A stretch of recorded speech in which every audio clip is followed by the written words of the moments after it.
La 40, c'est moi. Dérogation à l'obligation du repos dominical, délibération habituelle. Qui est pour? Je ne t'ai pas trompé, Serge? Non. Ah, pardon. Non, non, mais je deviens très vigilant. Mais je peux plaisanter, oui. Non, mais bien sûr, mais parce qu'on n'a pas le temps de parler d'un pain. C'est compliqué ces débats, mais il demande l'ouverture de 5 dimanches par an, je dis, ok, on n'est pas obtus à dire. Mais par contre. Non, mais comme j'ai vu la loi Macron, j'avais peur de. Non, mais justement, je suis toujours, je vais être très prudent. Par contre, on restera toujours convaincu au fond de gauche, on restera toujours convaincu qu'on peut se passer devant des chignoles, des canapés et compagnie. Le dimanche, on peut s'en passer, on peut faire autre chose. Voilà. Et là, il s'agit, c'est pareil quand le métro veut ouvrir un dimanche. J'ai toujours voté pour. On n'est pas obtus, et Macron, c'est loin de ma tasse de thé, bien sûr. Tu as bien lu la délibération, c'est une conséquence de la loi Macron. Oui. Voilà. Par contre, les autobus qui mettent partout sur les routes, je dis, c'est un fou. Voilà. On le parle comme ça. Je reconnais que c'est une loi un peu fourreuse. Allez, donc je mets au voix qui est pour, qui est contre, qui s'abstient, adopté. La 41, c'est par rapport à des emplois du temps des uns et des autres, des modifications de délégation au conseil d'administration de Jacques Monod. Deviennent titulaires Caroline Tchélékian et Grégory Boucher. Qui est pour? Question? Oui.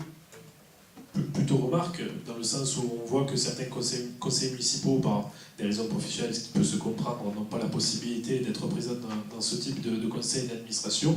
On réitère le fait que nous sommes disponibles dans l'opposition si vous avez besoin de travailler en commun sur ces sujets. Parce que là où je suis surpris, c'est qu'on nous dit que Mme Chavanel n'est pas disponible pour l'administration du collège Jacques Monod, mais dans la délibération d'après, c'est elle qui remplace celle qui la remplace maintenant. Donc j'y comprends rien. Il y a juste en fait une interversion. Donc je le répète, on est prêt à travailler en concertation avec la mairie sur tous ces sujets. Dommage que vous ne soyez pas venus nous demander d'être présents dans ce type de conseil. On aurait travaillé avec grand plaisir avec vous. Non, mais l'inversion, c'est tout simplement lié à des plages horaires où les hommes peuvent se libérer. Bien sûr, non, mais voilà, c'est ça l'explication aussi de pourquoi on invertit, on n'y comprend rien. Parce que Mme Chavanel peut aller au conseil d'administration de l'ITEP des Canenaux, et puis Jacques Monod, c'est le soir, c'est l'inverse. Non, mais j'ai bien commencé en disant ça peut s'entendre, c'est normal. Mais on est ouvert et vous ne nous avez pas demandé d'y rentrer. C'est exact. Ça, c'est exact, c'est une règle démocratique que tous les groupes de droite, de gauche ou d'ailleurs appliquent. On est. Vous dites, on ne travaille pas ensemble. Qu'est-ce qu'on est en train de faire? Même si on le fait parfois avec un peu de véhémence, j'estime qu'au conseil municipal, on travaille. Voilà. Ou alors, ça ne sert à rien, c'est des chambres d'enregistrement. Maintenant, la représentation en fonction du résultat des élections, je suis désolé, mais dans les villes où vous avez la majorité, dans la ville où vous avez la majorité, ce sont vos délégués qui représentent dans les différentes instances la municipalité, et je trouve cela tout à fait normal. Même chose, bien évidemment, pour le Front National, c'est la règle, mais que vous votiez contre, je peux le comprendre aussi, hein, écoutez. Alors la 41, qui est pour? Qui est contre? Qui s'abstient? Tu es contre, Serge? Non, pas le problème. Non, d'accord. Ouais. En 42 pour l'ITEP, même chose. Pour, contre, 5 contre. La 43. Alors la 43, au lieu de présenter, je dirais, administrativement cette délibération, je voudrais véritablement rendre hommage à M. Fauchel, en lui accordant la distinction de citoyen d'honneur de la ville des Pennes-Mirabeau, parce que c'est quelqu'un qui s'est vraiment manifesté dans de nombreuses associations comme le Club de Rugby, mais là où il a le mieux représenté la commune et son engagement citoyen, c'est dans l'association pour le don du sang, dont l'intérêt général est bien connu.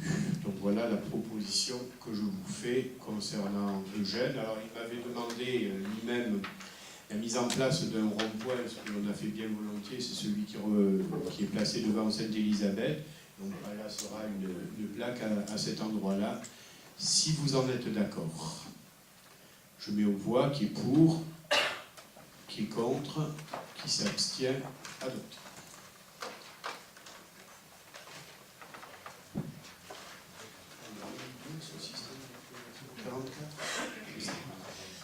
C'est une subvention exceptionnelle au profit de la Fédération nationale des anciennes émissions extérieures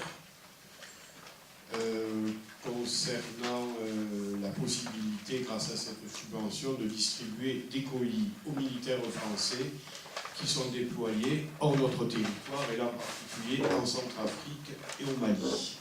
Il faut rappeler que c'est dans ces temps difficiles que l'armée représente particulièrement la France, et que lorsque j'ai été contacté par cette fédération qui est à un niveau national, j'ai accédé volontiers à cette demande, sachant que d'autres villes en ont fait tout autant.